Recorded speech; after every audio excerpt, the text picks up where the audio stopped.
Good evening, and thank you for joining us on this Wednesday night.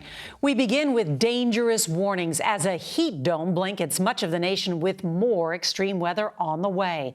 More than 100 million Americans are under heat alerts with triple-digit feel-like temperatures in 16 states. The most brutal conditions are in the south and west, with Arizona the hotspot for record-breaking heat, approaching 120 degrees. Even for a state that's used to high temps, the ongoing stretch of scorching heat is posing a serious health risk. The National Weather Service says heat is the top weather-related killer each year. And in the Northeast, Vermont remains in a state of emergency, with officials just beginning to assess the damage from those historic floods.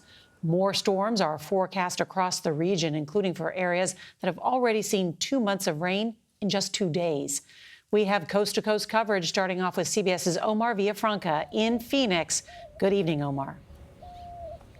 Good evening. For 13 straight days, the temperatures here in the Phoenix area have hit at least 110 degrees. The record is 18 straight days. That was set in 1974. And that record is in jeopardy after another day of triple digits. As searing heat continues to cook the Phoenix area, the Salvation Army Respite Center offers a break from the baking temperatures. The cooling center is one of more than 200 in the Phoenix area where people can rest in the AC, take a cool shower, or grab a cold water. David Hondula is the city of Phoenix's so-called heat czar. How quick can you go and get heat exhaustion? It can happen very quickly. Even just a half hour in this heat can really change how our body's feeling, how we're performing. Warning signs of heat stroke include dizziness, nausea, and confusion. Southern California will share the misery starting Friday, as temperatures are forecasted to hit up to 113 degrees over LA County. While parts of the West cope with heat, swaths of the Northeast are disaster zones after heavy rain and catastrophic flooding. Meg Oliver is in Vermont. Here in Barrie, Vermont, the storm ravaged this town. The force of the floods lifted up that pickup truck and sent these vehicles crashing into the cracked concrete. 5 feet floodwaters wiped out Joellen and Brian Calderaro's basement, destroying the few remaining keepsakes of her parents. How are you dealing with that? Not well. What was part of it?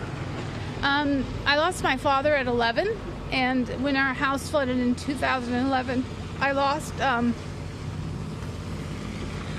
the stuff from my childhood with him. Yeah. So this flood, I'm losing the stuff from my mom. Just north in the state capital of Montpelier, floodwaters have receded, but some areas of town are still soaked. Back in the Valley of the Sun, the hottest commodity is cold water, and shelters are stocking up for the summer. To give you an idea how hot it gets, the coolest part of the day is typically right before the sun rises. Well, the temperatures at that time are already in the 90s, and the excessive heat warning is in place until at least next week. Norah? Omar Villafranca, thank you for being there for us.